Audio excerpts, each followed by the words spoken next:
তাহলে ইনশাআল্লাহ আমরা শাসক হব না, শোষক হব না, আমরা ইনশাআল্লাহ সেবক হব।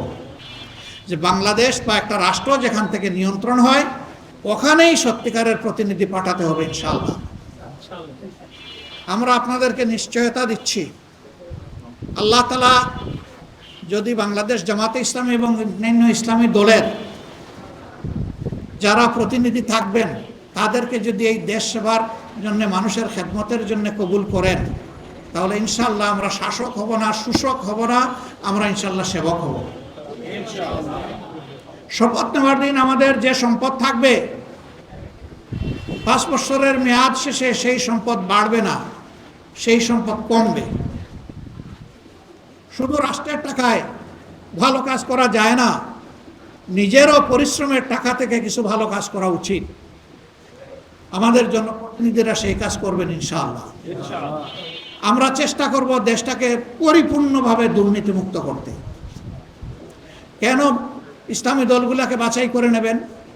দেখেন এই 5 তারিখের পরে দেশে পরিবর্তন আসার পরে কোথাও কি দেখেছেন বা শুনেছেন যে ইসলামী দলের কেউ চাঁদাবাজিতে লিপ্ত হয়েছে? কোথাও গিয়ে কোনো জায়গা দখল করে তারা সেখানে কর্তৃত্ব কায়েম করেছে? কারো বাসায় গিয়ে অবৈধ সাইনবোর্ড লাগিয়েছে? লাগায় নাই।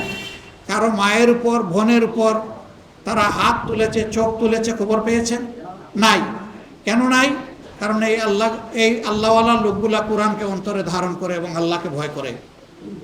তারা বিশ্বাস করে আমার কলমের জুড়ে, আমার গায়ের জুড়ে, আমার অর্থের জুড়ে আমি যদি কারো উপর জুলুম করি, দুনিয়ার কেউ দেখুক না দেখুক, আমার আল্লাহ আমাকে দেখছেন এবং এই ব্যাপারে আল্লাহর দরবারে আমাকে বিচারের মুখোমুখি হতে হবে। সেই বিচারে কোনো অবৈধ প্রভাব কেউ খাটাতে পারবে না। তার বিচার সম্পূর্ণ বাস্তব, সত্যনিষ্ঠ, নিরপেক্ষ, পূর্ণাঙ্গ।